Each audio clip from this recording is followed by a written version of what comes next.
Apologize, I was wrong. Good night, everybody. Let me just make sure that I got everything set here and everybody can see us. Yes. Good night, everybody, and welcome to another edition of the. I am your host. Well, I'm your co-host Neil Hoyt, and I'm joined here by Derek Marshall, who is trying to block his face. I don't understand. You try to hide from Yeah, people, Derek. not at all, not at all. Yeah. I'm trying to So we find here some again. best We place. are Yeah, we're here again. We are live and direct. And as usual, when we start off, what we do is you would have heard the dulcet sounds of G Syndicate, which is Derek's acapella group. And normally we have him just plug the group, plug his music and any future projects that are coming up. So Derek, hit the people with it. Yes. Good night, everybody. Derek here one more time in my Black King shirt.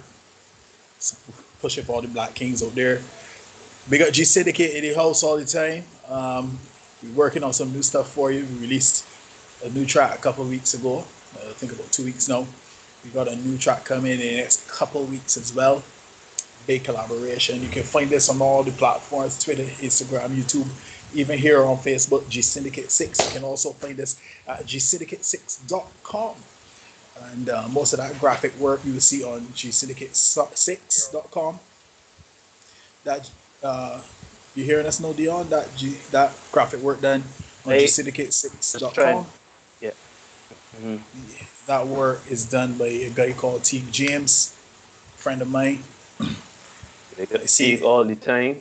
Yeah, big up you guys in G Syndicate. Big up Keon, Mark, Vaden, Antonio, and Brett. Show to everybody in the house. We here another week. Everyone showed. Yeah, we here. I see my man Justin Marvel. Big salute to Justin Marvel. Thanks for joining us. Steve, I see Keitha, I see Dion, Jackie, Ramel. Thanks so much for joining us again this week. Derek, how you doing, man? Yes, How you I am keeping? great. I am great as always. Always happy to be here and talking about this stuff. As you would say, it's a kind of like a therapy session. You get to work out your problems, work out your issues, your concerns a little bit, and also to address stuff from the point of view of men. I know it's not often that our side is heard, so it's always good to be able to come and do this. I hear every week in between the end of tonight and next week this same time, I'll probably get a lot of messages from men in particular saying how much they appreciate the show, how much they enjoy the work that we are doing. So it's always a good thing to be here. I'm always happy to be here and always in good spirits when they can come and do this with you, man. How you Yeah, doing? man. Boy, I ain't gonna lie. It is rough in the Gideon for the tall man, but I am here. Like you said, I had some doubts about doing this particular show. Because this one gonna be a little rough, and well, not rough. Don't let me say rough, but um, yeah, I have been having a rough time of it recently. And it's great to hear people enjoying the content, people looking forward to the content. I look forward to seeing you, talking to you today. You actually helped me a lot in just myself and being here. Because honestly, up to about an hour and a half ago, I was kind of two minds if to do it or not. But I'm here. I am here. Thank God for that. So Amen. Derek, we have we have a controversy here. People saying it hot.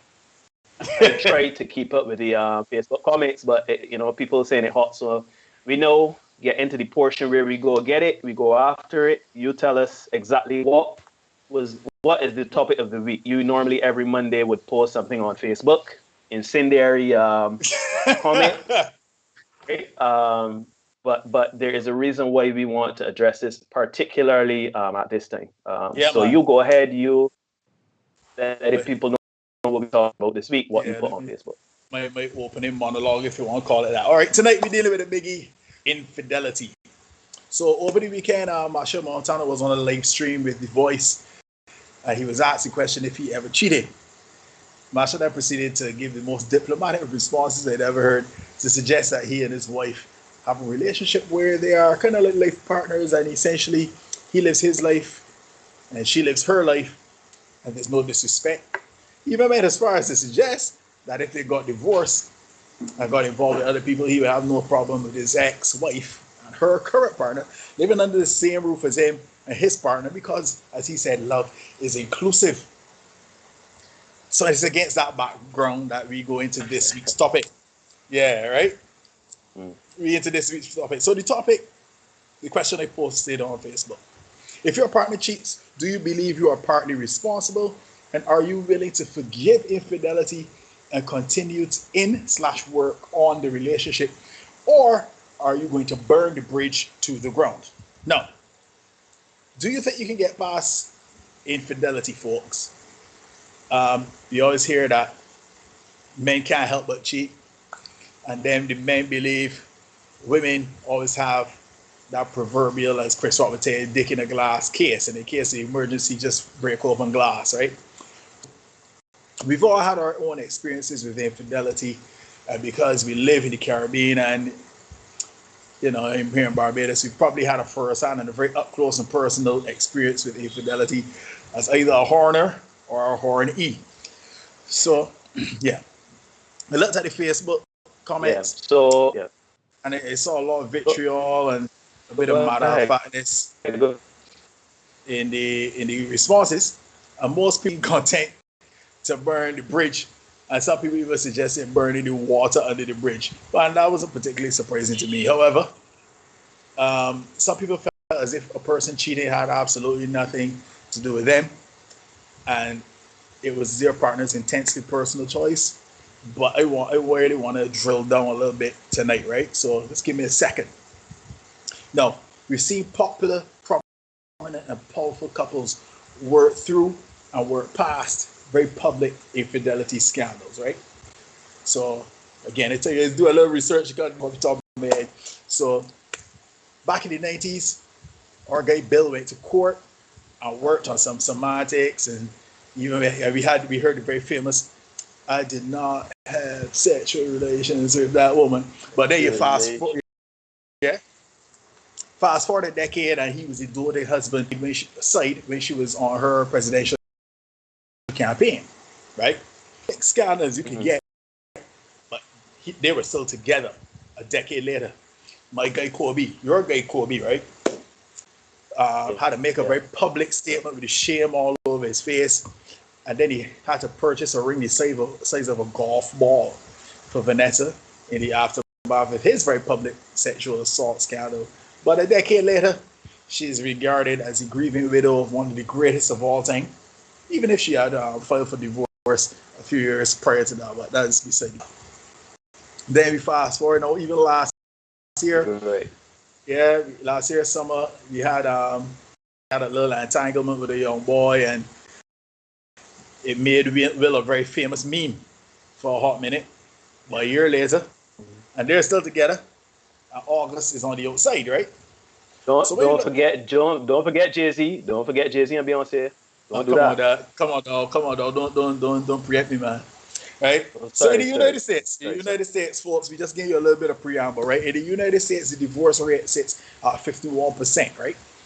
But as the combined incomes pass $200,000, passes that threshold, the divorce rate dips to 20%. So, are wealthy people more inclined to stay together and work through infidelity?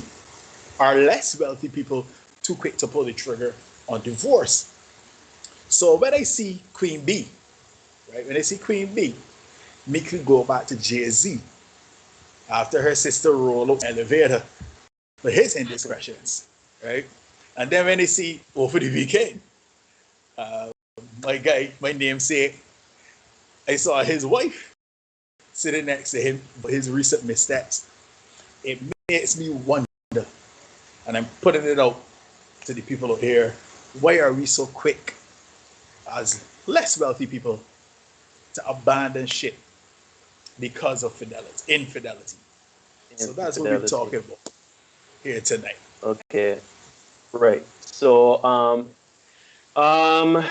so you see this one here, this one is a ticklish thing, right? So I think we were talking before we came alive, and we were both our dealing with infidelity, us being unfaithful and people being unfaithful to us. You know,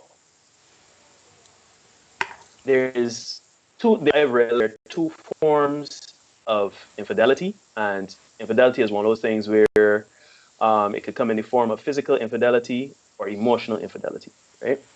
I would say that I am or have been guilty of emotional infidelity, probably more so than physical infidelity.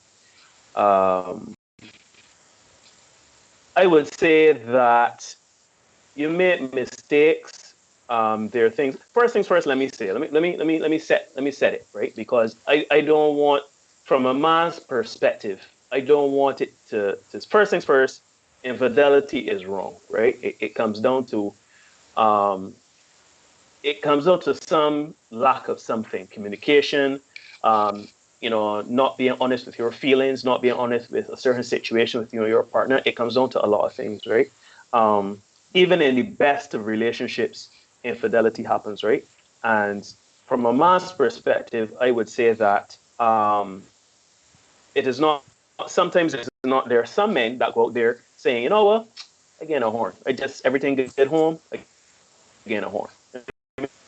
For some other men, down to you find yourself in a situation where you allow the person to connect with you, right? And you allow that person in. You're not setting up boundaries. You're not setting up, your safeguards or whatever. You are putting yourself in a position to be unfaithful. Women can be, that's how it goes too, right? That you live on that level, and it becomes something more, whether it be physical or just emotional. But I find it interesting. We talk about um, wealthy people and versus us normal people, or lower income people, where it comes to infidelity. And when I was in my 20s, shoot, in my early 30s, I would say, you or me, that's the end of it, right? But as I've gotten older and I've understood some challenges in relationships, my communication, you know, there are certain things that would drive a woman to say, you know what, let me cheat. And I've come to understand that if a woman cheats on me, more than likely it will be because of something that I am not fulfilling or doing, or distance with that person, right? And depending on the relationship I have with the person, depending on how serious that relationship is with that person, and depending on what I want to happen long term with that person, I would be willing to. I ain't saying it can be easy, people. I don't want you all to feel that this can be something simple. I'm not saying that this can be something that is you just get over, right? I'm willing to put in the work to make things right and to make things get back to where they were. Whether it be therapy, whether it be counseling, whether it be whatever we need to do, both together and individually, I'd be willing to do. Now, having said all of that, I would say that me personally, if somebody were to cheat on me, and this is someone that I value, and this is somebody that I would want to, spend the rest of my life where I am prepared to put in the work and everything like that to fix things, I would be willing to work on it. I know everybody don't think the same way. I know some men would say they're done with that, women would say they're done with that. But for me personally, I would have to look at the relationship. I would have to look at what's going on with this thing. I would have to look at my relationship with the person. If there's somebody that I really want to spend the rest of my life with, if I'm married to the person, shoot, marriage to me, if you're married to the person, I feel like you owe it to the marriage, right? And there is a level of commitment you have to your partner. And yes, sometimes we fail, sometimes we make mistakes, sometimes we, lose sight of the larger picture and the larger goal. Um, it may make us bad people in that moment. We made that bad decisions, but at the end of the day, I think for some people, the commitment is still there to work on it and to move forward. I would say if there is infidelity, you go you gotta look within, right? Even if you looking within to say, all right, did I cause this? Am I part of the reason? Am I part of the problem, or did this person take me for granted, right? For me, I would do that for myself. I know not everybody would do that. Like, shoot, that's then how they can harm me. I do this and I do that and do the next, and that's fine. But for me personally, I know that if I have cheated, I would have not honored the commitment that we have, and I would look to try to reestablish and work through if the person is open and accepting of that. If somebody cheated on me, again, same thing. I would be looking to say what this person means to me and how I'd be willing to work on it and move forward. So we just got to be. I think as we get older too, as you get older, relationships get to be more impactful and more meaningful and more bonding. I am not a person that, I mean, unless you're real disrespectful with the infidelity, like if you're in my bed sleeping and got the I ain't working with that, but I don't know if I would be so quick to burn the bridge. That's the truth. That's just me. I don't know if I would be so quick to at this age with a certain type of commitment I have with someone. I don't know if I'd be so quick to say let me burn the bridge. I don't. I know that it's not easy. It would take a lot of time. I wouldn't be so quick to burn the bridge. What about you? What is your thought on it in terms of? First, let me ask this question before you can add this to your response to all of what I just said, right? But do you think that men are programmed to cheat? Do you think that people, especially in the Western world and the context of Western civilization, do you think that we cannot be monogamous ourselves into thinking that we can be monogamous, or do you think that people made mistakes? You think men are dogs? Just help me out with that part. Uh, this is such a complicated response. I think we are kind of trying to fool ourselves into uh, a more westernized, over civilized kind of way of thinking that because when you look at other cultures that are not this westernized or Americanized or romanticized, and when I say romanticized, I mean in terms of romantic comedy, Mm-hmm. um, there's a lot of this one to one, and I don't think that necessarily applies um, in other cultures, right? My good friend, you would know him too, Zaire. When I Mm-hmm. remember when I was doing some studying and I was doing an ethics course, and we were researching a little bit of Hinduism and Muslim and stuff like that. And Zaire was saying, explained to me that it is possible for you to have four wives. The condition being, though, that you're able to treat each of them equally. So not that you got four wives and you could only really care for two, and then you got two that's scrambling.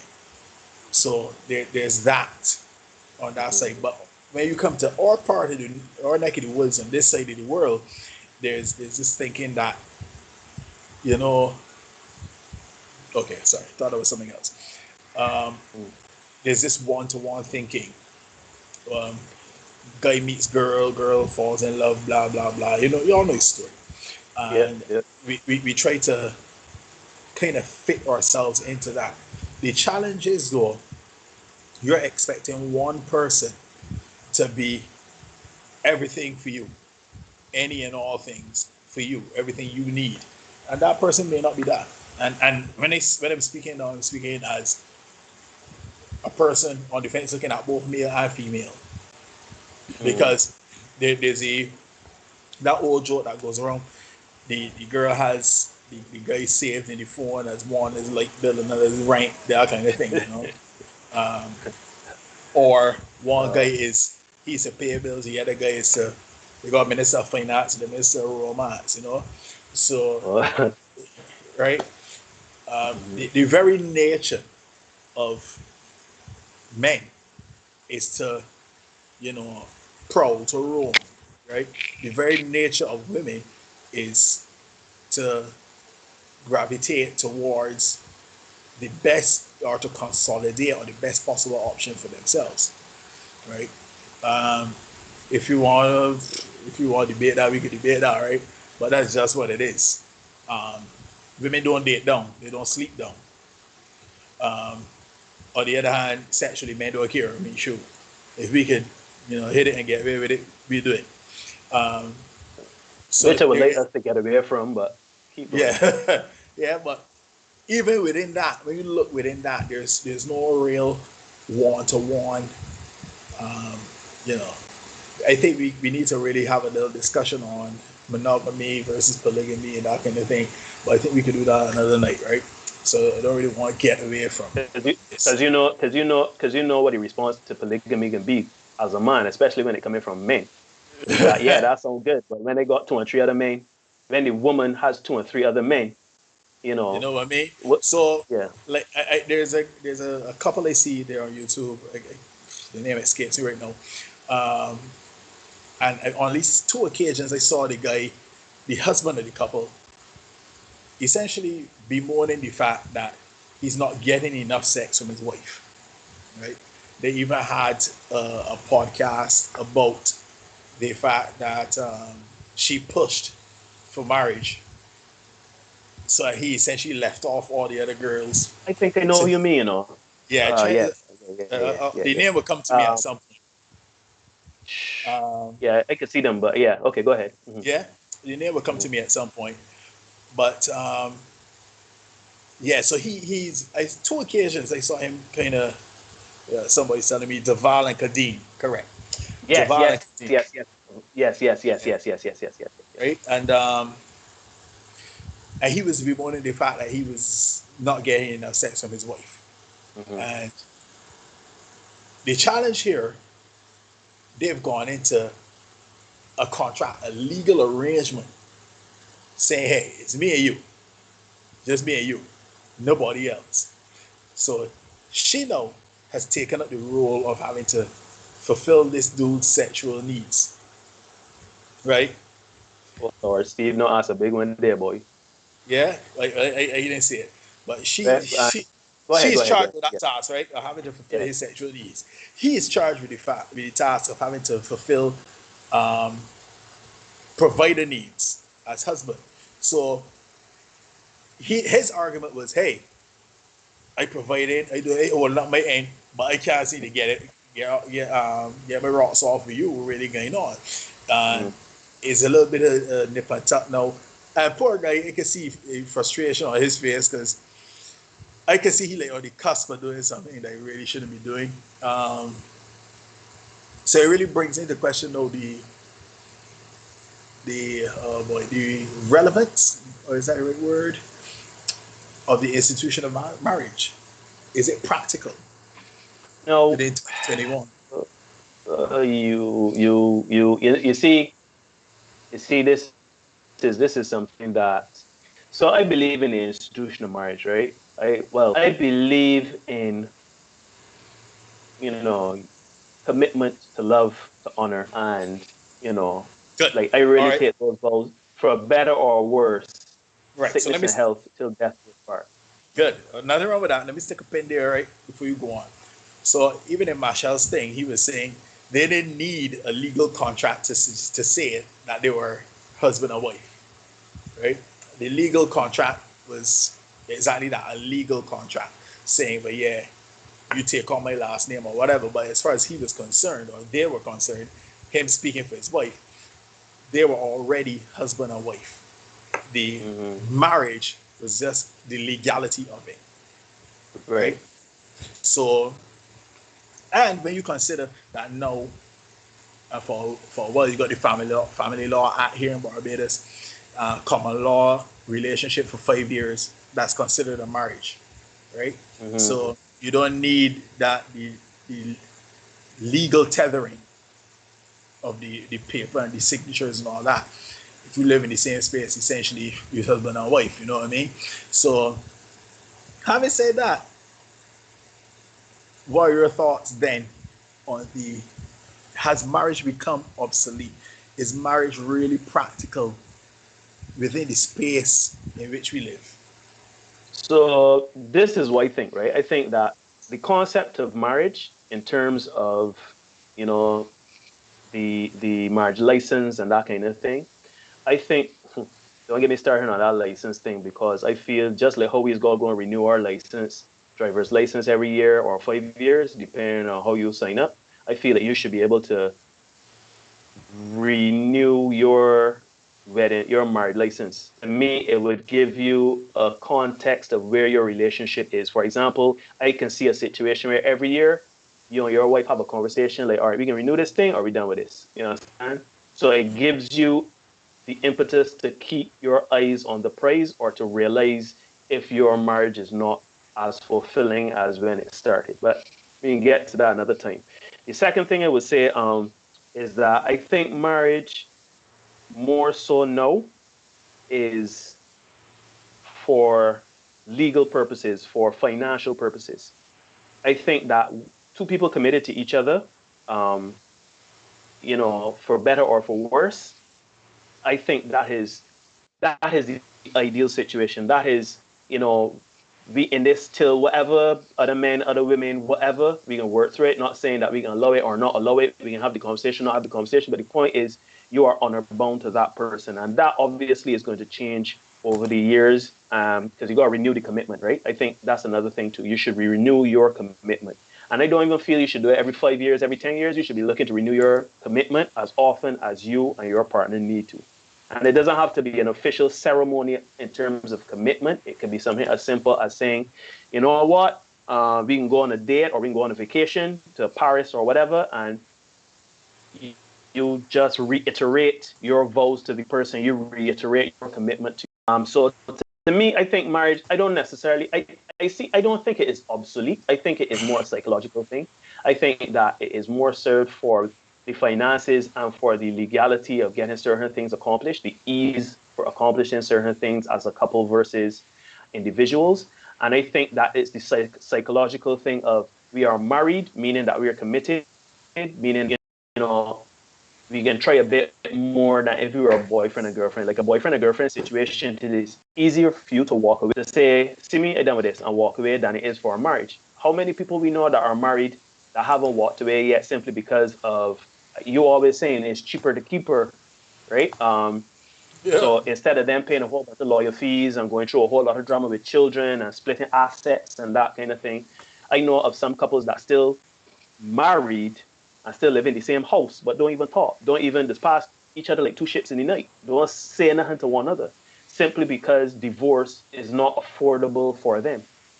Um, so I think that marriage, the concept of marriage, and I really think I do agree with before marriage you have the counseling. I think that um, after marriage you get counseling. You don't have to wait until something has happened. You kind of have counseling either to reaffirm what is going on in your marriage, or to issues that are coming up in the marriage. But I wouldn't necessarily say it's obsolete, but I think that the way it originally envisioned versus now is kind of a different thing. We were talking about monogamy versus polygamy. I can make an argument for or against. I do think that you giving your energies to multiple partners is a very draining thing. It is something that, unless everybody is fully transparent and everybody knows what's going on, it's always going to be a lot of pain for all involved. And I do think that polygamy can work, but it wouldn't work based on ego. We in the Western world, we have a lot of ego. We believe that, and you spoke about it, to the romanticism of love and marriage, and the happily ever after. I would do anything for you. We'd hear in these songs, I would climb a mountain for you. I would slay a dragon for you, and you would do all of these Catch a things. And grenade. it's like, you know what I mean? I would catch a grenade for you, right? And we kind of, you bring up a very interesting point about somebody being your everything. No, I do believe one person can be your everything, and I do believe you can set up boundaries and parameters to have that person be your everything. Um, but I also can make an argument that one person may not be everything. It depends on the situation, right? Like there's so many variables going into it, right? Because every situation is not the same, right? There's situations of location, there's situation of financial income, work. There's so many different things. For example, if a man is a CEO of a company or whatever he does, and he is constantly on the go, he's constantly flowing this place and that place.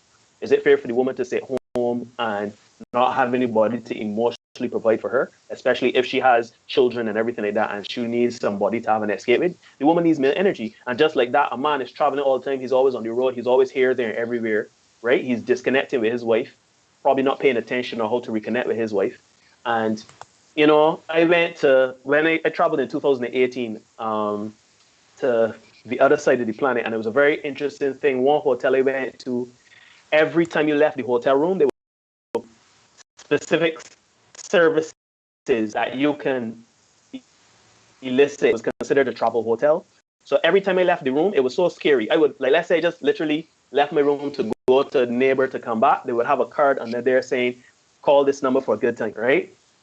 And that a man might be traveling and on the go and decide, you know what, I really just need to get this itch scratch, You know what I mean? Let me facilitate this by doing this. I am not saying it's right, and I'm not even going to pass judgment and say that is wrong. All I would say is that you have to be very mindful in your relationship.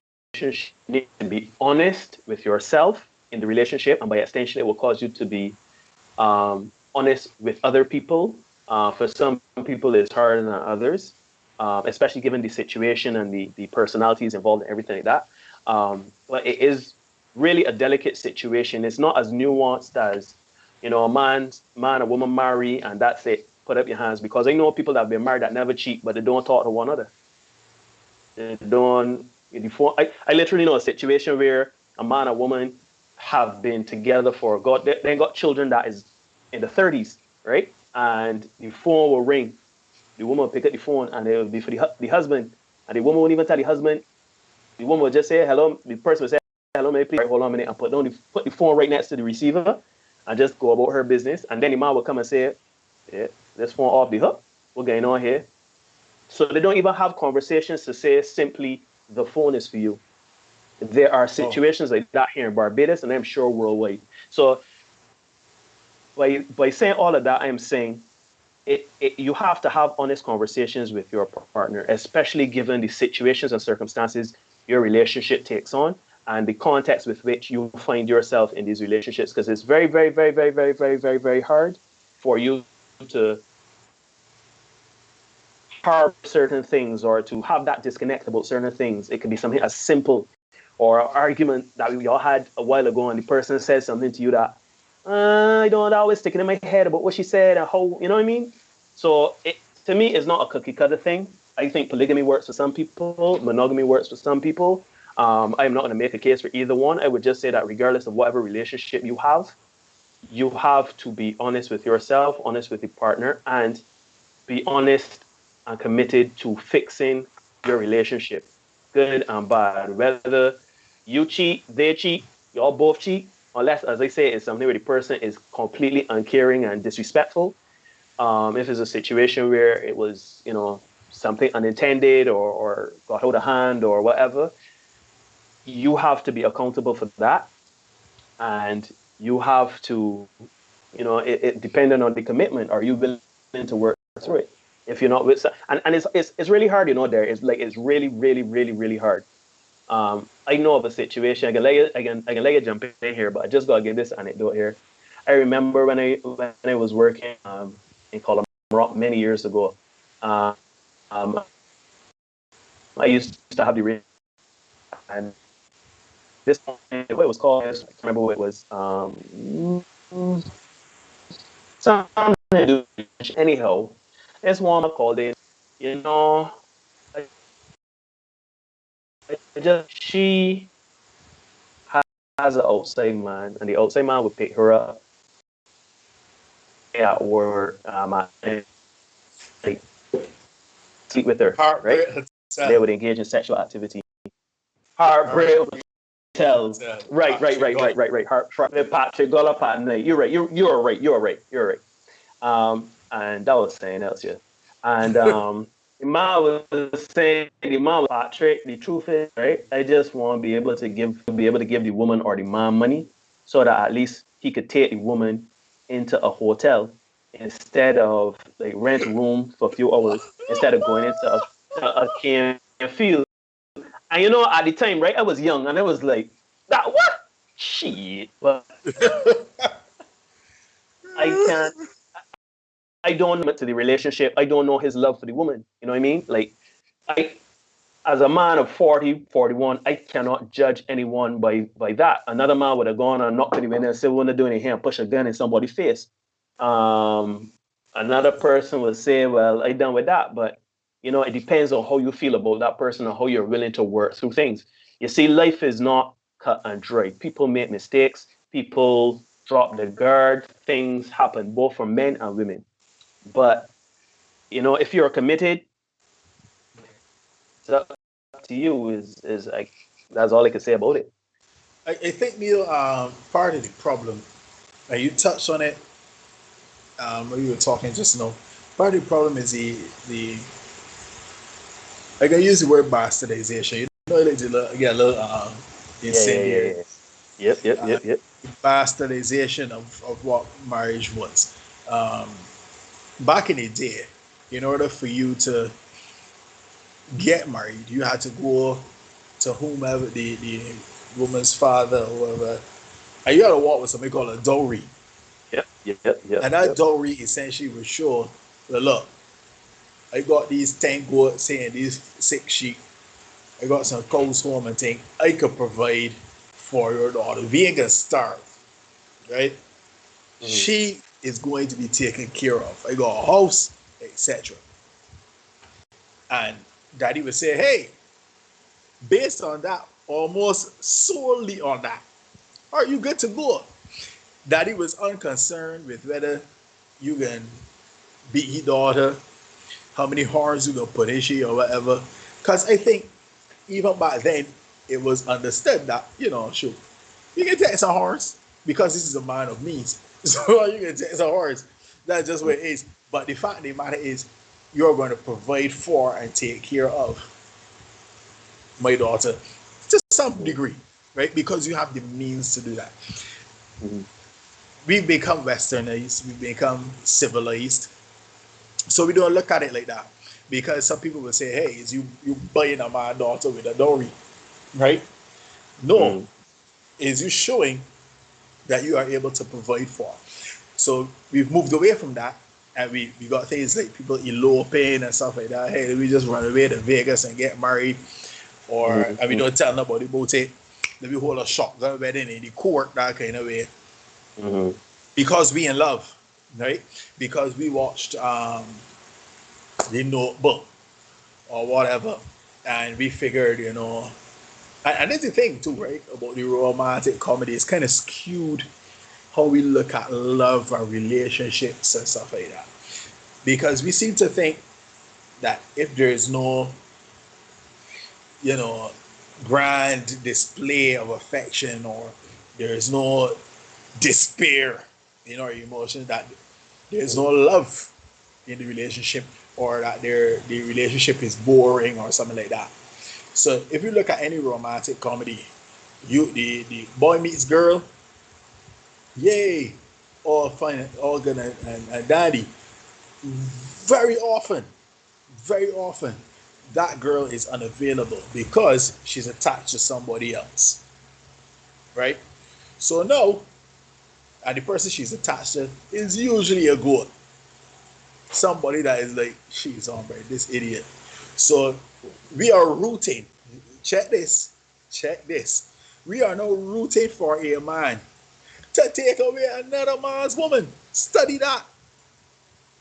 Wait, We say are that again because you broke up. I don't know if the people say that again because you broke we up. are not going to root for a man another man's woman. That is what we're going to root for in every romantic comedy almost. Because the two of them together, they meet, they like one another, there's that initial attraction, but she got somebody else. Hey, all right. So we are now rooting for this new man to take away that woman's from her current boyfriend. And we used to be cool with it. We used to be cool with it, right? So because of all of this media that we've been fed, we kind of believe now, yeah, you know, it is a want-to-want thing. Yeah, we supposed to be in love, and if we ain't in love, then we ain't got a relationship. You know, if we are in love, if we don't feel that spark, because people looking for a spark, people want to get the feelings, and if you can't get your feelings, something missing from the relationship, right? So then now that's when we start talking about cheat people cheating about somebody from the side. Then you talk about the commitment to a relationship. You draw the example of the guy paying money for his woman to go in a hotel room with another man. That the very premise, the very thought of that is like as outrageous as it gets. But as you said, we don't know the investment because now, I think you said it earlier. When you're 20, when you're teens, your 20s, your early 30s, you think, wow, boy, anybody do anything to me? It gone, it Oh, gone. But as you get older, and you recognize, you know, I can live with some things. That's why I laughed when to myself a little bit when I saw the comments today. Some women said that they will burn the bridge to the ground. They will burn the water on the bridge. But I am but you pretty know, certain. I'm pretty certain, right? Remember, I'm pretty certain that what are you gonna say? if you look back through their dating history, that they've all accepted because we've all done it. We've all stayed in a situation where we knew we were not the number one person. We were sometimes we didn't even person, but because of what we felt we were invested in in the particular person and the relationship we had with that person, we stayed. We accepted. Yeah. Um, Mm-hmm. shoot, I remember one time I did it. I was in I was, you know, an outside guy, and he held on to a relationship. And this I was look, I would take 100% or 50%, and I was cool with 100% or 50% until it wasn't, you know.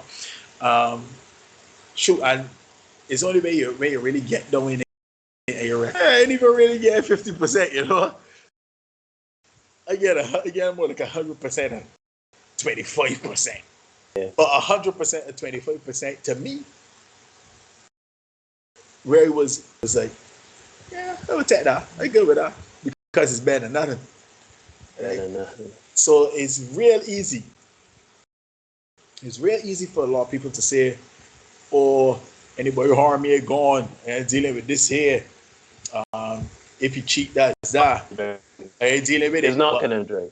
it's really not as cut and dry as all that. And that's what you see when we start talking about the people that invested millions. When you look at Jay-Z and Beyonce, their combined net worth is 1 point something billion. She's the point something. You know what I mean? Yeah, yeah, She's the point yeah, yeah. something. Jay-Z is the bigger mobby there. So it's like, you know what? Let me work this out. Let me work this out because I got enough money, but he got even more money than me. So I mean, And not only that too, you can find a way to work this and out. not only that too, not only that too, but because you got so much money, man, in the but like if Beyonce says, see you, I done with you on that. Let me take my point. How much I have a billion? I'll go about my business. She ain't find another billionaire. Not just Yeah. like that. Simply Nah. because there aren't many of them out there. There are not as I, many of them. So exactly. invariably she gonna have to date down financially. Exactly. So We already discussed. We discussed here several times. Women don't do that. Women right. don't do that. I have a very very close friend of mine who tells straight she don't date down. Right. So if, as you said, J Lo and A Rod, A Rod flew out to Dominican Republic to work on it. Right. Because who J Lo and date at 50 something years old? At I 50 mean, something with children yeah. and Mark with the divorced three amount of money she times. got and thing, yeah. Divorced 3 times. Net worth 400 million. Right. Um, You just broke up there a bit. You just broke up there a bit. yeah, J Lo divorced like 3 times. She's Right. had a couple very very high profile men. is inching to $500,000. I mean, billion. at this point, J-Lo ain't looking to date me or you. You know what I mean? I So mean, I won't be upset, I'm sure I won't be upset either. Just saying. but So J-Lo, if you're yeah, listening, give me a holler. or But at this point, J-Lo ain't looking to take on me or you. yeah, they're not looking at me. You know, and that's at that level. But even here in Barbados, and that they're talking millions upon millions of dollars. People talking thousands of dollars, and people say, "Yeah, I put my money in that house and I And left it." and and let me say that a lot of people with this, because let's go back to the romanticism of it. Because some people say love transcends money, love transcends asset. Love conquers all. Like a a lot of like when Christmas comes, a lot of women watch a lot of Christmas Hallmark movies. Why? Because love trumps everything. Christmas is all about love, right? People read these novels, people go through these things because love is the ultimate healer. You once you have that love, you can overcome anything. But that sounds good until cheating happens. Yeah. And cheating, a lot of people seem to think that the infidelity. I'm not speaking exclusively, but I'm saying in some situations, because there's infidelity, it does not diminish or negate the feelings the person has for you know the wife or the girlfriend or whatever. Things happen. People make mistakes. People lose sight of what they're doing. Some people find themselves in situations that they thought they had under control. But the long and short of it is that regardless,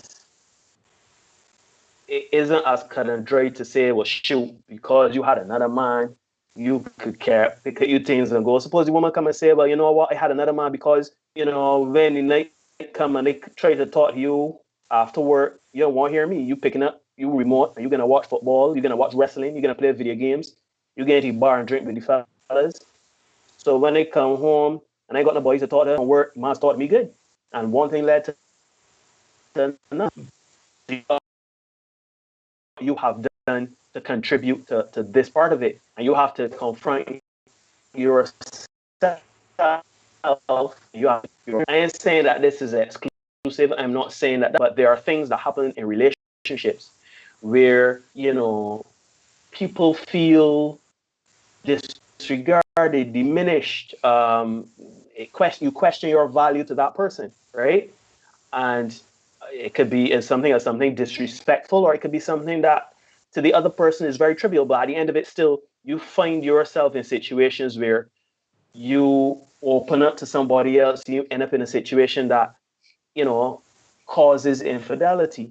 So I don't know if you want to read some comments because we've Yeah, ignored the yeah. people a lot here. I can go back up to Dion. Dion says, I think my comment from Facebook still stands. You need to assess whether the person cheated because they what list or they felt the relationship. It, Adrian Catlin, my boy Catman, try to fix the issue because the issue might be a recurring issue going into the next relationship. I could agree with that. Good night, my man Tricks. Jamal, good night. Steve said, was the sex weaponized? This was one I want to come back to, aka the Steve continuing. Treating sex as a reward if you behave right, but withheld and used as punishment if you don't comply. That goes back to us saying that women control sex, access to and uh, Control and access stuff to like that, relationships. right? So that could be also a very ticklish thing. He goes on. I mean, sorry, Adrian Catlin goes on. Crazy living together is unnecessary. Crazy living together is unnecessary pain. Makes you become a bitter person living in denial. Natalia, Neil, when you spoke earlier about people staying married and passing like two ships in the night, I could never get my head around that. Neither can I, Natalia. Yes, divorce is expensive. Yes, some people stay because they just ain't both whether the case may be. I paid for my divorce because I would pay whatever for. I'm not living in a house with someone who brings the wrong energy into my space. I agree with that. To me, Let's take a pen there. if it Let me, comes let me, to let me deal with that a little bit okay, because Natalia, I truly appreciate that comment. Uh, Unfortunately, but that's you. that's your take on it, your position on it. Some people just can't seem to do that. Some people just can't see, whether it's because they're financially they just can't find the money to get it done, or they they feel like they've invested so much that they don't want to let go of their investment. And unfortunately, I think you need to look at it as just that, an investment. And we need to recognize that we don't always get return on investment. So yeah, you may go and put all this money in a house with you and a hubby, but you can let the couple 100,000 say any day, which is more important. You know what I mean? Another woman Because living in the house. If you think about I that, another woman moving in and living in the house. So yeah, and that kind of stuff really the and house truly that you like pick out the drapes and the sheets for. yeah, remember I don't know if you recall Enemy of the State, Will Yes, Smith. that's like Will you Smith, he was on the run for a little bit, and he watch came that back the the other day home. too. He came back home. He went in the kitchen and he was whispering to Regina King. Yeah, She was his wife in the movie, and she said, he said to her, you got to pack up, you got to move, etc. The people watching the spying on us. And her response was, I am not going anywhere. I picked those drapes. So, take you those know, drapes. she was willing to sacrifice everything essentially for her drapes because, as far as she was concerned, that was her house. She had investment in there, she had equity in there, and she was not giving it up for anything. Unfortunately, that's how a lot of people look at it. Some people can't afford to. Some people don't. Some people are genuinely just paralyzed by fear because they would rather live in that situation where they are passing each other like two ships in the night than go out on their own, find their own space, and be alone. Some people are terrified of being alone. And as you get Very older, hot. find that that is a real thing. Like Mm. I love to look. There are a lot of ladies. I see them on Facebook and Instagram. Those are generally two platforms that I peruse most, and it's always funny to see them. I don't need a man, and I get over myself. I can do bad by myself. It's strong. I got my drawer, my drawer full of Yeah, my yeah, you know drawer what I full mean. of. Like, a strong, independent woman and all that. And they talk is something real good until it's Valentine's Day, until You going you it's going far Christmas, until you go with until you girls and bring the husband. You yeah, going far. until it is date night for the Mm-hmm. girlfriend, Mm-hmm. until it's their birthday, and them home alone, doing a glam, and folks, believe you me, the trope of a woman on the couch with a tub of ice cream or some snacks or a bottle of wine. That stuff is real. Yes, sir. That stuff is real. And you would go from seeing the strong, independent women all of a sudden now they're talking about how alone they are, um, how sad they are because they are alone, how it is they want a partner now. You know, so yeah, Natalia, I get that that's your thing and that was your decision, and more power to you. From what I remember, what I recall, your situation, you got out of that and you moved on to something bigger and better. So big Oh, respects, very good. big Very respects good. to you for that. But a lot of people don't want to be alone, so they are afraid of that. So that's why they stay in situations in which they're not happy. Mm. And they rather pass somebody like two ships in the same house than to get out and try to force something else on their own. Nah, I would love to sell the house first. But the thing is, you're so right because in some of these situations, the property is in one person's name, right? In some situations, where it is and that's the sad reality of it. Some people go move into another person's house, or when the person was building the house, one person had the name on the deed or whatever, and they both contributed to the house. But then when the person looking to leave and you say, well, I want a divorce, let me sell the house. The person that has the name on the deed say, well, there's my house. Like it could get really nasty, and you really Yeah. got to protect yourself in some of these situations, which is unfortunate. I would, even if it's just in my name or whatever, I will look to sell the house because you gotta know what the person put into the house and what the person contributed to it, and then too, depending on the age too, you can't at 50, 60 begin a divorce and expect a woman to go there and rent some place while you in a house that two women made for the last 30 years. Like, nah, I ain't Yeah.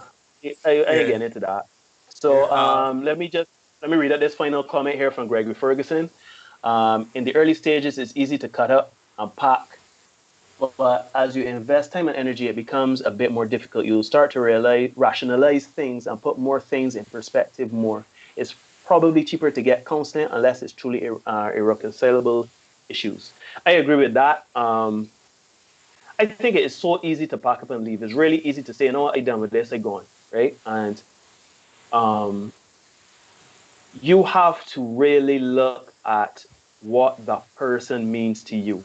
You have to make that. I think Dion said it earlier. Is this person a whatless person, or did this person make a poor decision and found themselves in a situation where it is unwarranted? Or even if we get into all of that, is the person a whatless person, or is it somebody that, despite this indiscretion and shortcoming, is this something that you can work around, work through, and course correct your relationship into where it was, right?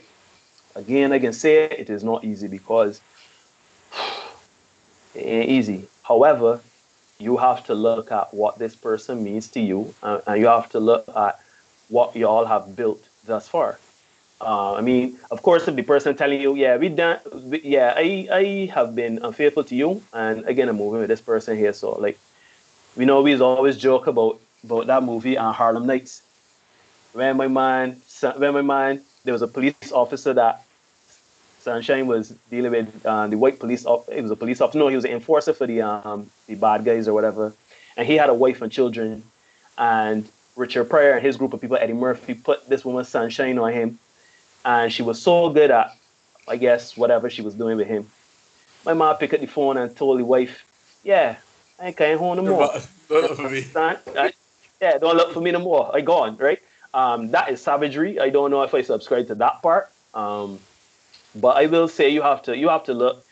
People, it is as simple as we all make mistakes. Things happen in relationships, right? And um, some things you can get over, some things you can't get over. But it should not be a simple case of burn the bridge.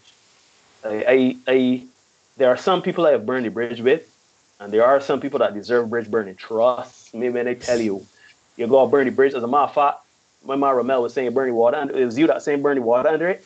And the burning All the water and fish the too. Scorch earth. You don't even burn the bridge and nuke it. I think there are some situations you have to just move away from it. I ain't telling you if the man cheat for you or the woman cheat for you once, twice, three times, or the person being disrespectful you come home and the other woman there and you like, so as they say, and the man said, well, I can talk to you when they finish. You know what I'm saying? Like if you're talking about that kind of savagery, do the most, it's situations where it is a genuine misunderstanding or a genuine mess up. And you work through it. You see, you can work through it. I don't know what else to say. If I it's don't think work through it, don't work through it. If you work through it, work through it. But I think you really need to have what we like to say here the unsexy conversation. oh boy, Yeah, you have to have an unsexy conversation because um, you need to understand where a person's coming from. Let's look at our guy over the weekend. My namesake, Mr. Jackson, right? Jackson. Yeah, so now, now this dude from what they're saying, it's alleged, right? It's alleged. Um, Allegedly. allegedly, he had relationships with a hot chick outside of his marriage. He brought his wife on camera to essentially come clean and clear the air. Ironically, on the Sunday, yesterday was Monday, so on the Sunday when he did his live, he was saying essentially that he and this lady never had sex. They never had a sexual relationship, right? Then on the Monday, he comes back, he got his wife hand grip up. Like if he expected her to just get on a room, flee like a runaway slave to confess that, well, yeah, I had sexual relationships, not only with her, because as soon as he was finished the live on the Sunday confessing how he had that relationship with that one girl, another podcaster came out and dropped more files about another woman immediately after. Forced to bring his wife on social media the following day to confess to not only one, but 2 crimes. God damn. Yeah. I think people had a field day because people call him the king of the simps. You know, Oh, dear. the king of the pander bears because he does Yo, pander and not panda, pander beer. pander bear, yeah. And people doing the dog, right? He trending and not for a good thing and not for a good reason. And people essentially call him out as a fraud because here it is there's even a video of him saying he has no remorse. He has no remorse for men who essentially cheat on the women and stuff like that. If you don't want the woman, pass you up to somebody else. Yes. I've seen the videos. There's another video of if you're separated, give it advice to somebody else. That if you're separated from your wife, that still does not give you license to go and get involved in another situation. So then for him to come back now on Sunday night and say, yeah, my wife and I were separated, and this is when this whole thing went down, and that's a bad look because this is a dude that he's confessed that last February, which is February 2020, he gave his life to Christ and all that stuff. And then he proceeded to throw God under the bus because as far as he was saying, he had this relationship with God, but God was not bringing him to a point where he wanted to be or whatever like that. Yeah, it was a hot mess. No, time out. God, nah, B. The man said that. The man said that God was not bringing him to the place that he needed to be. The man said he had a beef with God. I had a beef with God. That's what this dude said on TV. Well, on social media. Wow. Right? So yeah. Wow. So the girl that brought the files apparently flew her out to I can't remember where the location he was in. I think it was Florida one time. Then after that, he flew her to. So he was flying her. He was flying her around. And here's the thing: you got mistakes, then you got decisions, right? You got mistakes and you got decisions. When you decide that you're gonna make that cautious decision to bring a woman to your house where you and your wife are, where you and your wife reside, you decide, hey, let me just bring this woman to my house because I want to whatever. To quote my boy O'Shea Jackson, who the grab his house? You know what I mean? If you made that cautious decision, wife needs to really consider, is the juice worth the squeeze here? Right? Because it's hard for me to say Christian relationship or whatever you want to call it. But I think there's mistakes and then there are decisions. I think my namesake made a decision, a conscious decision, right? And to be fair, I'm not a fan of his, but I would have felt better if he come on and he say, look, yeah, I mess up, my bad, my wife and I, we can deal with this. But because he's been so out there and But essentially you see, beating no, down men with a stick, that I is my don't think that's problem. sufficient. You see, for me, right? I think we come on this show because, as I told you coming into tonight, I really did not know if I wanted to do this show because I don't want to be a hypocrite, right? I don't want to come and say, infidelity, this, that, and the next. And I have done that before in my past, right? And hurt some very important people to me. I don't want to portray something that I am not. So what do I do? Every week, I think what we do is we bring things in a context of men that have made mistakes or probably still making mistakes and probably will continue to make mistakes. And as men that are willing to learn and men that are willing to hold each other accountable and say, you know what? I messed up. This is my bad. I have to do better in the future. Right? Um, it's not like we out here having 6 and 7 women and telling one that I love you and I can marry you, telling another woman, I will have children with you, telling the other one, you know, it, we are men that make mistakes. We are human, and I think that we always present ourselves as men that know we essentially we know right from wrong. We never sometimes just get caught, just get into situations, and it's not even just to do with infidelity. It's to do with how you look at yourself, how you view yourself, how you take care of yourself, how you maneuver in life. I mean, everything that we have talked about so far, what we've talked about social media versus relationships, we've talked about infidelity, we've talked about so many different things.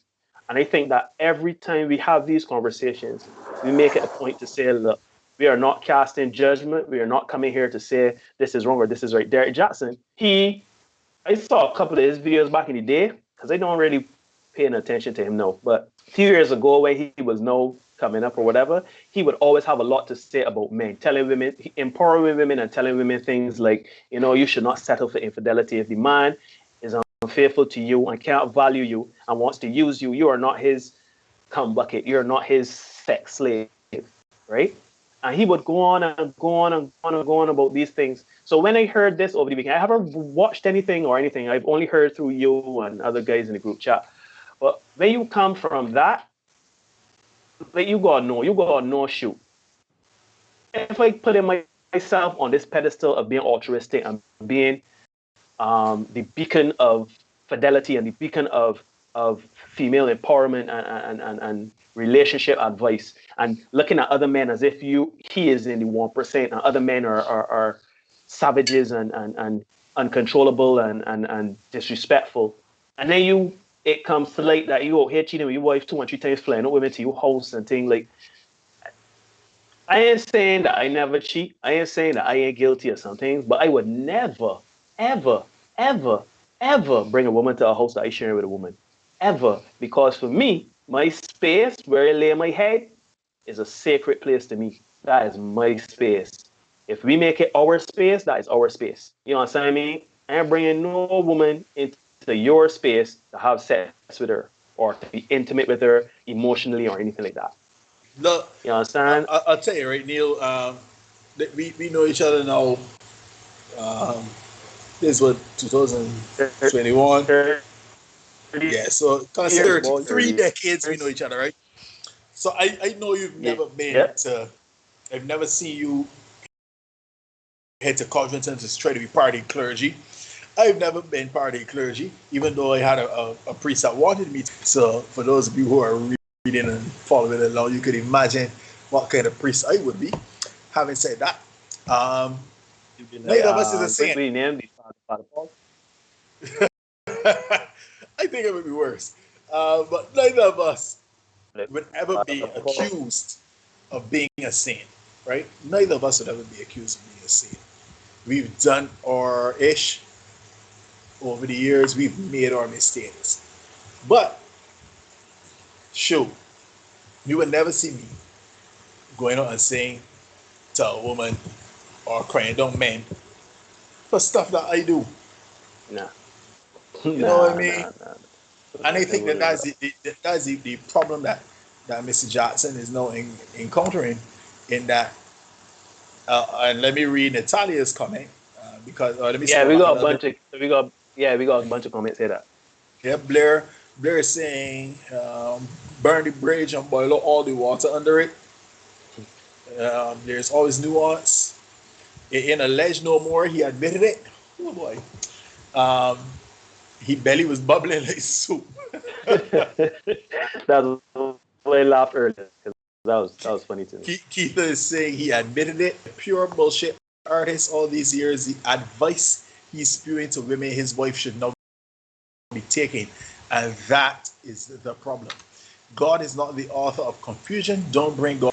Let me say. Amen and amen and amen. Don't use God as your scapegoat. Don't do Bef- that. Before Karma is real. Yeah, before I go on to your next comment, let me just address the God thing. When you see that, that's just a manipulation tactic, right? That's just a manipulation thing.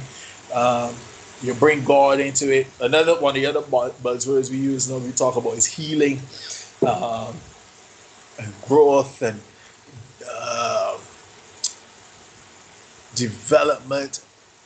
There's a whole set of them that when you kind of put them together, you end up with these deflections. And if you listen to Jada, Jada Pinkett, when she was doing her red table talk, she did a lot of that stuff. You heard it coming through, right? But yeah, that's just an aside. Blair, start wrong, end wrong. He came across as a gold standard and as infallible. But now, lo and behold, he is indeed human. I ain't feeling for this man. Sorry. And Dion is saying, I'd never heard of this man until yesterday.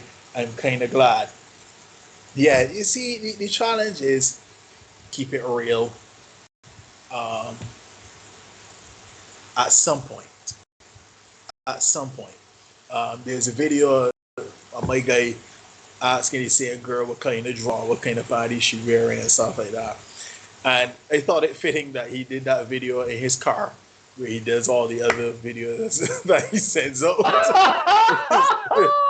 He's giving it his advice. I thought Oh, that is the priceless. definition of irony.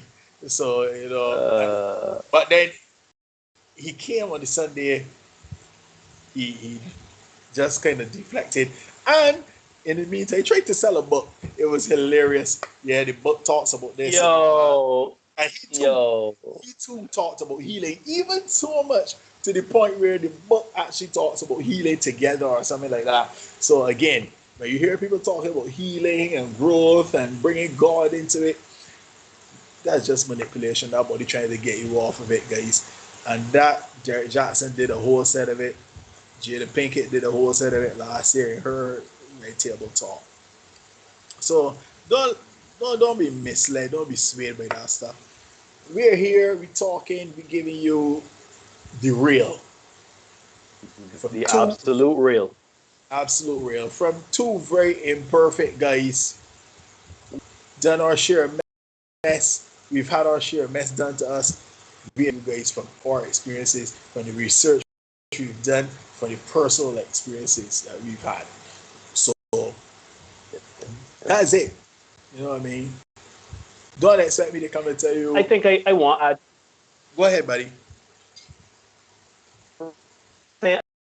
I don't want. I also want to put because I don't know if I spoke about because the original question was if you would forgive infidelity, like would you look at it? Was it something you did to cause your partner to?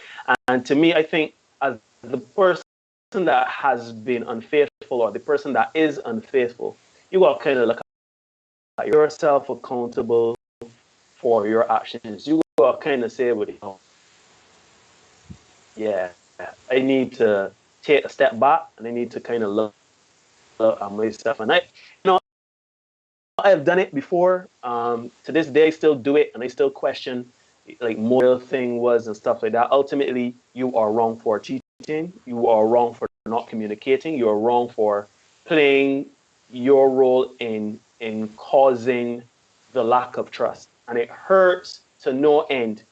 It hurts to no end to know that you've broken the trust of someone that you care about. However, you gotta look at yourself. You gotta look at what's going on inside you. If you was a person, right? If you was a man, right?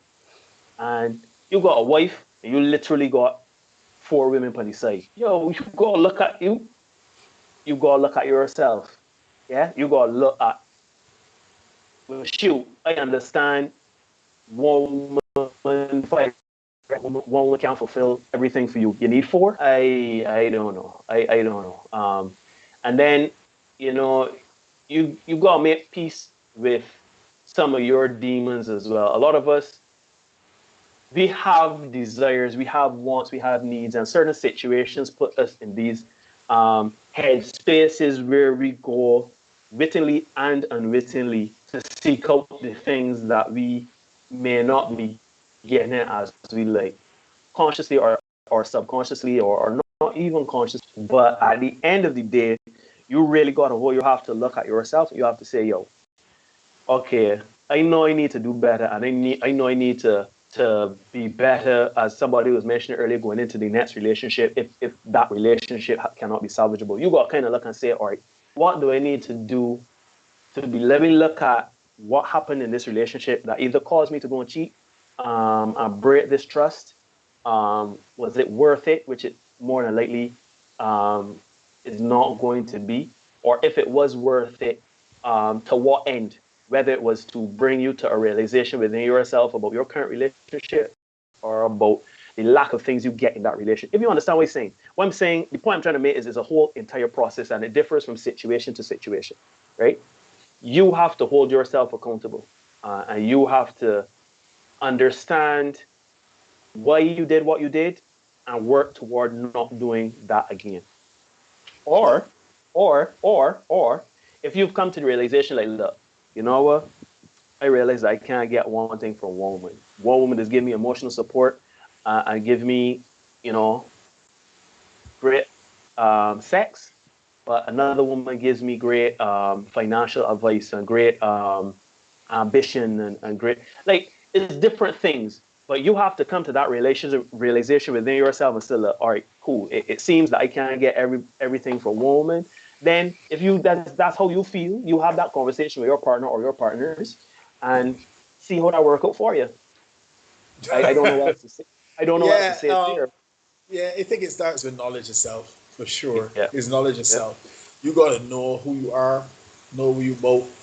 Um, and if you want a real good assessment of that, look at the stuff you've done before. Look at yourself honestly. Look at yourself Like your track record. objectively. Yeah, look at your Hmm. track record and make a Yeah. decision. I say, you know what? If we had a guy in the chat a couple of weeks ago that said he had 80 partners or something like that. Or a I think woman. he, Yeah, yeah, yeah. Oh yeah, yeah, yeah, you yeah. know, when you see something like that, and you know, you gotta tell yourself, you know what, maybe maybe a monogamous relationship is not the thing for me. Not for me. Yeah, yeah, yeah, yeah. Yeah, maybe it's not for me. Maybe, Mm. um, I would have to go into a situation where I can be open, honest, direct, and say, look, I like multiple partners. I like sex. Are you prepared then to be in a relationship with me? But would you allow we meet and decide certain things together? And are you cool with me stepping outside of the relationship to find um, sex, for example? Because it may Right. not only be sex, right? It might Yeah. be a case where the person may want uh, a Emotional confidant, somebody support. to talk to, emotional support. You know what I mean? Mm. And you may not be able to provide that to the level that they want, and the Right. person might say, "Hey, look, I like you. For example, I like sex with you, but I don't really like talking to you. So I will have sex with you, but I want to talk to this person over here. Yeah, you and the person I would come to with my problems. Yeah, I ain't bringing the problems to you. I ain't burdening you with that because I don't find you to be very empathetic or whatever or sympathetic. So you know what? I can deal with you for sex and financial support, but I gonna get my emotional support from over here. And you will need to have that conversation. It may not be a case where it's always like, yeah, I stepping out for sex. I have a good friend of mine, and he says all the time that he would say with women, but for the purposes of this conversation, we can use it for both men and women. Mhm. They generally cheat to fulfill some kind of void. People cheat to fill some kind of void, and you would need to determine what our void is. Um, it may or may not be sex. It may or may not be sex. When you go back to the 15th century or whatever, and we had the world, the Europe had its kings and monarchies and stuff like that. Generally speaking, you'd have a king queen, but you also have a mistress, and that mistress is an official mistress, right? As in Like, recognized as, yeah, that's a facts. king woman. Yeah, yeah, and it's known. It's known. It's Is a public thing, is known. Um, and a lot of times that mistress got better treatment than the queen, right? The unfortunate part about it is that when the king died, if he hadn't taken care of the mistress before he did so, well, then the mistress would feel the brunt of the queen. You know what I mean? So when you fast forward 500-600 years, um, we come into you hear so many stories of men in Barbados and across the Caribbean got two families, right? yo As far as the family know, this man going work coming back home, going work coming back home, but then he cock out go and dead, family. and a whole other family appear at the funeral. You know what I mean? Or Are you, or you are see you, two obituaries for the same man, but yeah, two with two different obituaries children. Yep, for two yep, yep, sets of yep, yep. families, two obituaries for the same man, Yeah, I or can. That is. I ain't saying they perfect, but that's a different level yeah, of. That's a or different even level. further, you see some people turn out at the funeral and then breaking out crying, and you can't really figure out why they're breaking out crying. But when you look at the two boys that were crying so much, they look like they man in coughing. It's like, wait, these is brothers, so no, this is family to me. So we You must know, it's fun. You know, it's funny work that a out. lot of families. I've heard about that. You know, people realize that the family and all of them, my brother, my sister, is find out at weddings or funerals. You know, Yeah, tell you, yeah. me tell But you. I think we really the issue is those unsexy conversations, right?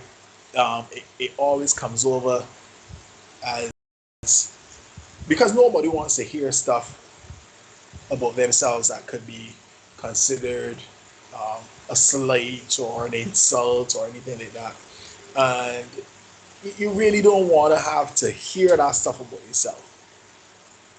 But as you get older, you find you do a little bit of growing and you're a bit more willing to hear stuff, or even if you're willing to hear it, you take it a little bit better.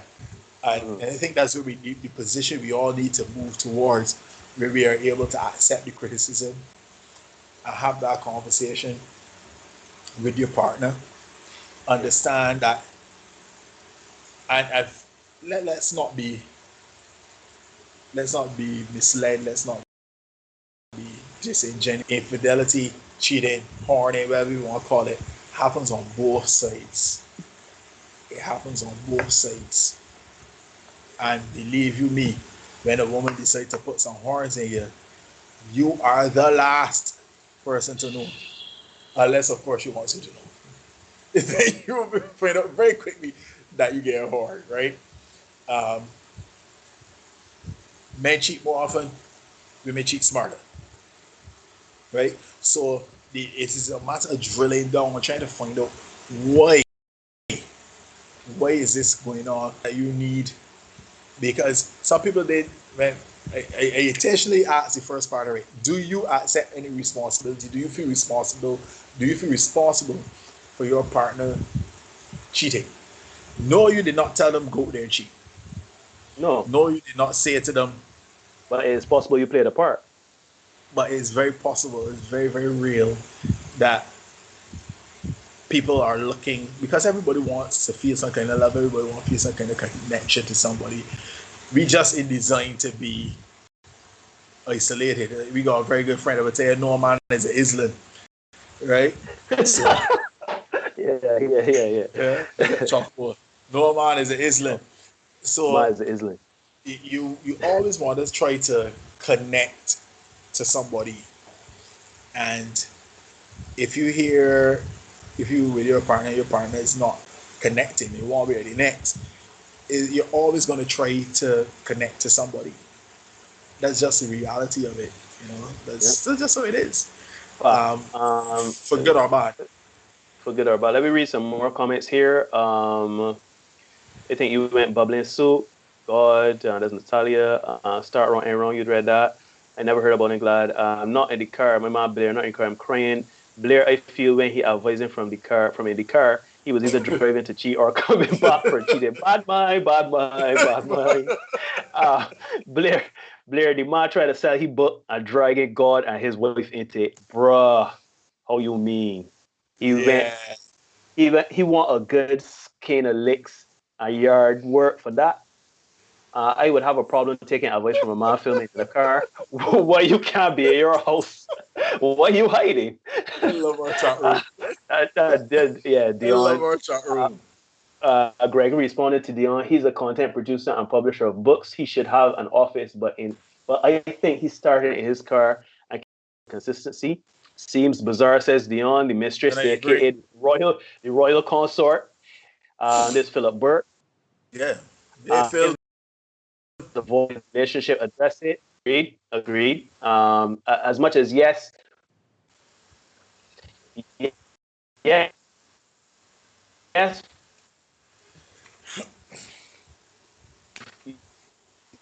you gotta understand we are operating ego. So if your woman come to you and tell you you don't you don't check on me emotionally, you're the type of I love you man, you don't hug and kiss up or anything like that. You're gonna look at yourself and say, well that ain't me. Yeah. And you shut down, you understand? So I agree that you address it, but both parties have to be willing to address it, if you understand what I'm saying. True.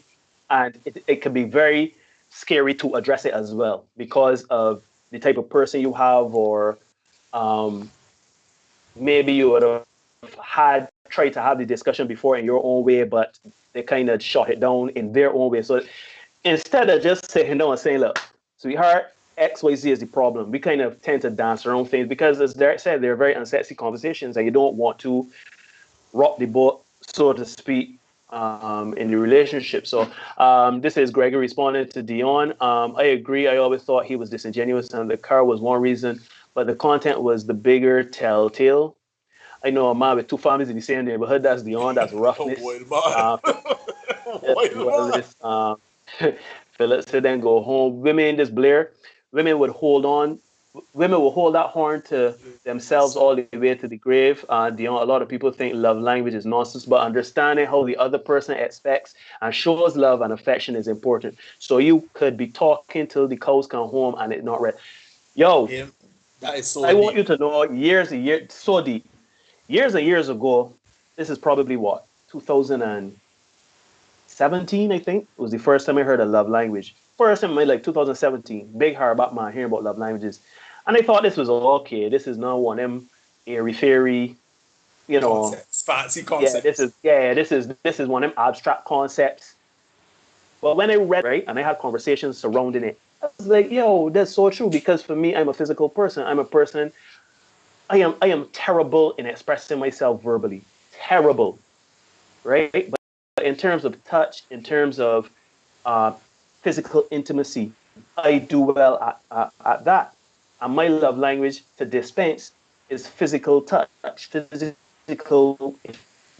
For me as a person, touch, and I also like words of affirmation. Some people like acts of service. Some people like gifts. So it's so true. This is not just a woman thing, people, men. This is a everybody thing. Everybody has their own way on how they love to be loved.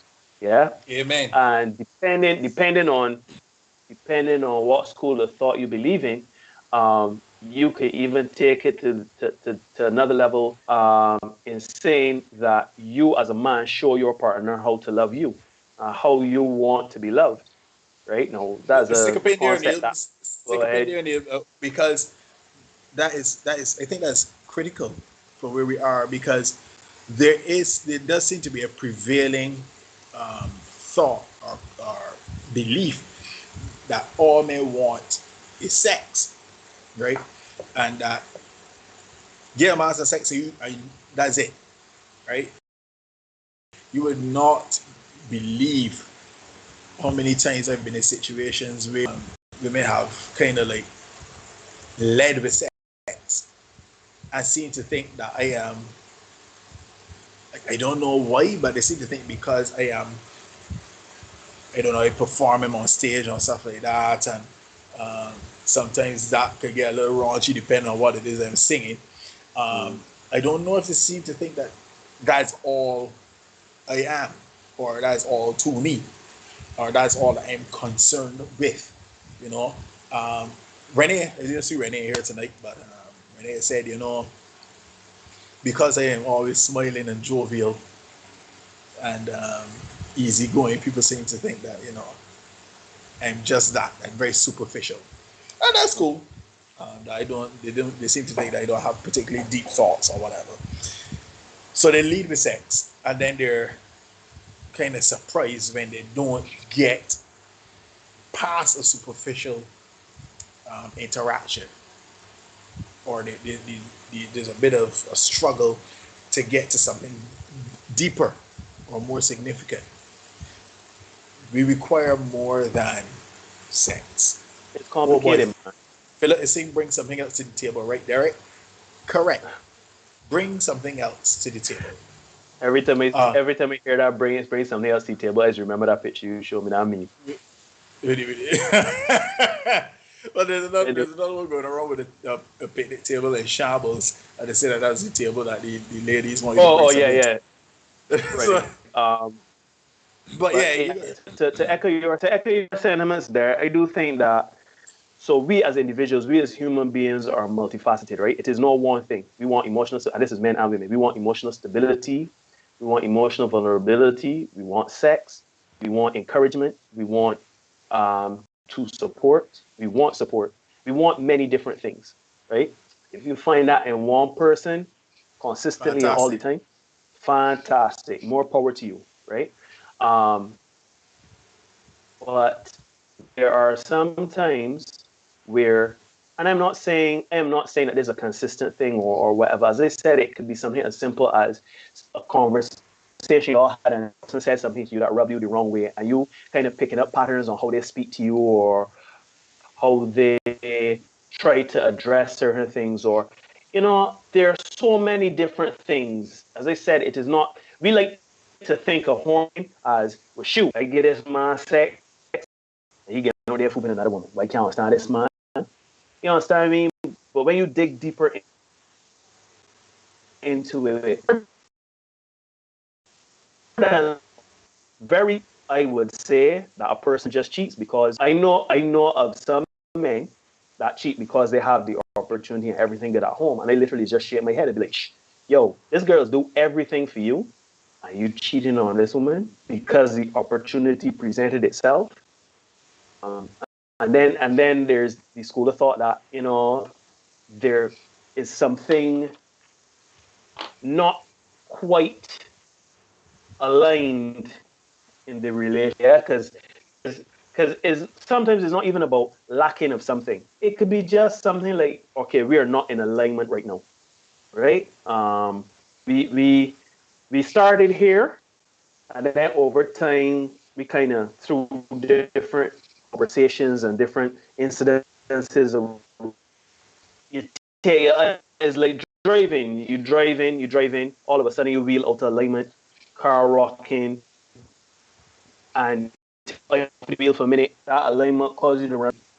In this case, another man. So for me, you gotta keep servicing your relationship. You gotta keep having those unsexy conversations and servicing your relationship, or constantly getting it tuned and assessed, because a lot of people like to think of horning as I come home and my man or my woman in a bedroom with another person, and they give this person the world. But when you look at it and you look at yourself, you may have played a part. And sometimes it doesn't even have to culminate into to infidelity.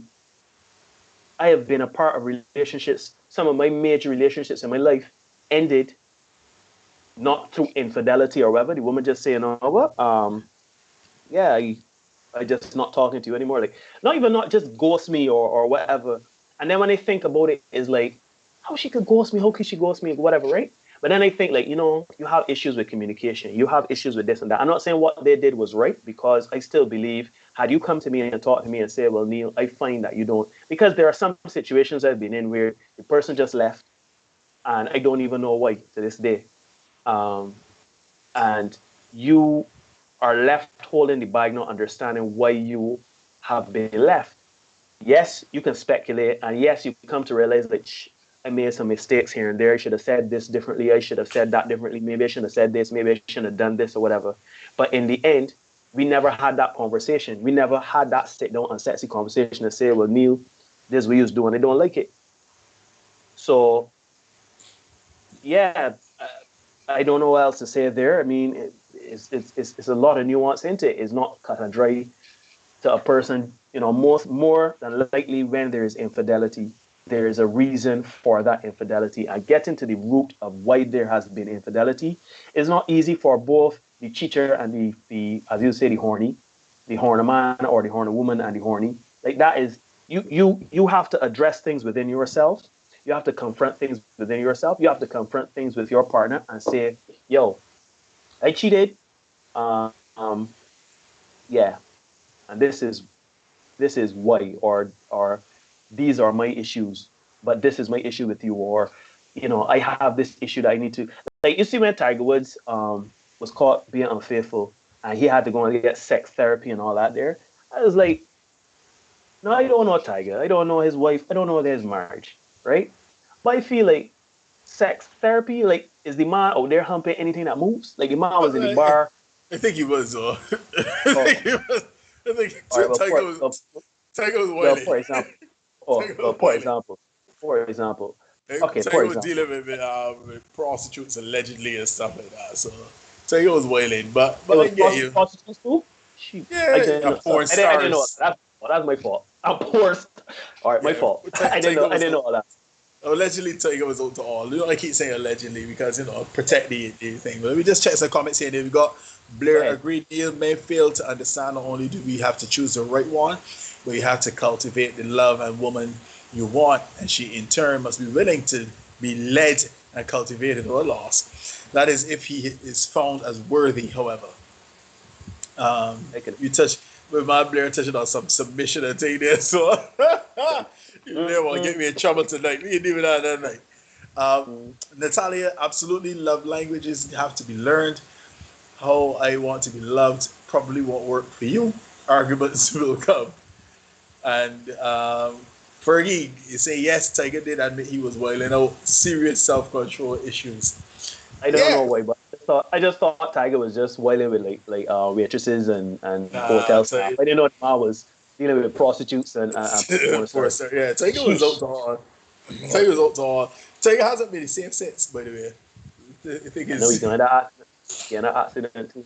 yeah. I think it's safe to right, to say that he's not been his fault. What he was previously since he is sex therapy and all that stuff. So in order for Tiger to get back on his game, he need to look for some porn stars. You know what I mean, and see if he can get chase those Jack Nicholas a little bit. But yeah, we talk about Tiger was roaring. Yeah, we talk about love languages and all that stuff. I'm curious, because we talk about it and polygamy and all them things.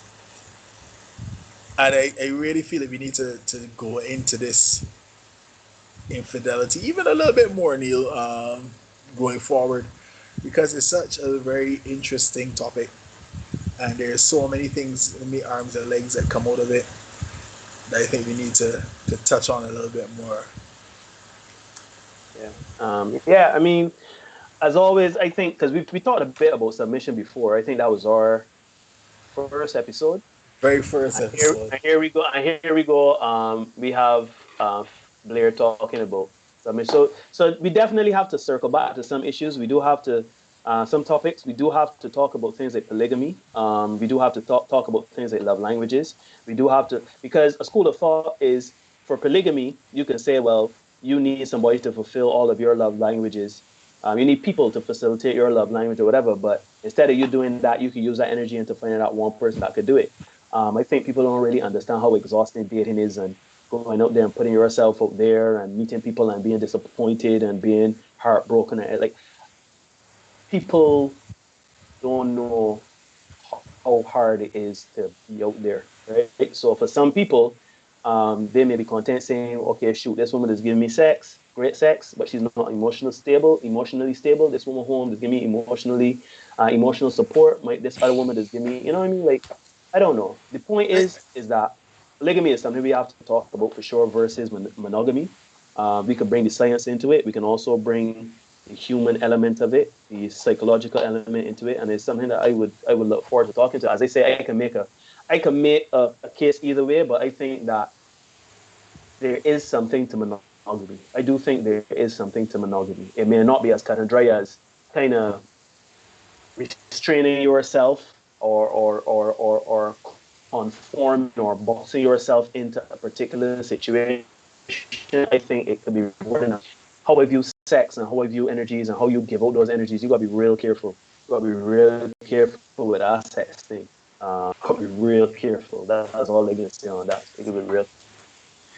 All right, we are at what? We are at I see an hour and 56. Yeah. I figure well that's 50 minutes. Right. So we can end here a little bit there. I don't know if you want to get the people a preview for what you want to talk about next week. Uh, Boy, but I want to talk about hypergamy next week. I want to talk about hypergamy next week. I want to talk about um, how women and men age differently um, in terms of sexual marketplace and sexual marketplace value. Mm-hmm. Because we touched on it a little bit today in terms of talking about when I was talking about to Natalia, she was able to get into a situation that was great for her, but everybody doesn't do that. A lot of people come out of get over what if what looks like a bad situation to them because they're younger. It looks like a bad situation at that point, and then Mm-hmm. they get a little older and they realize maybe that situation was not as bad, and then we got the whole I could do bad all by myself um, Yeah, until Blair. Should be fun. yeah. Should be So, fun, so Blair. I really want to talk about hypergamy next week. Um, yeah, because I want to talk about Lionel Richie. Lionel Richie is 71 years old. His girlfriend is, I think she may be younger than everybody in the You think chat room right now. she's either 29? She's either 29 or 30, something like that. I think she's 30. Um, and I was telling you last week, we spoke after the show last week. I don't remember Lionel Richie as a teenager. He has never been a young man to us. He's never He's been a never been a young young man to us, and we all know. So man. So at 71, um, Lionel Richie has a 30-year-old, and then we look at somebody like Halle Berry, for example, who is Stacey Dash. Stacey Dash. Both of them 54, very, very, very attractive women, and Halle Berry, Successful. Halle Berry in Successful women as well. paternity in child support, haggling over child support, And But Stacey Dash but divorced 4 times, and has now said that she's willing to come back to dating black men. So that's interesting in itself. So that's interesting in itself. That's what you call she hitting. ready to come. She ready to come back home. She said. Yeah. She should Point really I want, Brett. come up the judge as Cassius Clay would Yeah. tell you. So what I would say is I find it interesting, and I just want to make this point because I can talk about this more next week, right? But how you so successful and rich and you behind a man for child support? Though? Like I just feel like we got certain things that ain't worth it. If you understand, if your child struggling and strapped, the child father ain't looking back at the child, ain't supporting the child, ain't bringing the emotional support, ain't doing nothing for the child, just cut and going. And you got to pay the bills for school, and you got to pay them, you got to pay mommy and daddy to this child. And I can understand you put that, you know, thing. But Kadir is an Oscar winner, though. Yeah, yeah, it You ain't got no is. reason to be a you have Yeah, the only reason I could think you being in paternity court is you looking to spite the man or you bitter. So I don't know. Anyhow, we will talk about that again next week. yeah, man. I want to thank everybody who has come out to watch the show. We really do love your support. We love the likes, we love the follows, we love the comments, the engagement on Derek's page on Mondays. So much so that we kind of dabbling with doing a bit more on other days and stuff like that. But we ain't nail it down yet. But I want to thank everybody for their support, for their contribution, for keeping things civil. I want to thank Eric for being on this journey with me. Extends well beyond the confines of the Senate and this podcast because your support and some other guys' support really keep me grounded and keep me focused. So um, yeah, I just want to say thank you to everybody. Thanks for contributing. And as always, Derek, Yeah, but before I you do that, know what? let me just say, let me just tap back to the comments a little bit. And she should be, Richie doing his thing. My guy, man. LOL. Philip is saying Holly forever. Dion is saying black people have traded her. I think she means Stacey Dash. See that. So she Yeah, coming back, coming back. No, yeah, you don't come back to be she's black man, though. You know, come yeah, back. You could go on a vacation, right? But you can't talk about I done with them and then come back. Don't be worry. done with you too. So yeah, Yeah, I didn't guess to the live. That is something we are going to be looking at as well. I think I have received comments about having women and people that have divergent thought streams of thought come on the show, and that's something we're looking at as well. We're also toying with having live conversations on stuff. So there's a lot we are planning to do with this content. Again, we're toying with another day we could have guests live or something like that, or we talk about stories. Trust me, Dion, we know we are planning to execute and do certain things, right? So again, thanks everybody. There you could take us out. yes, guys, thank you so much for coming, and as always, be the best version of you. The best version of you. Good night, everybody, and until next week. Peace and love. I was wrong.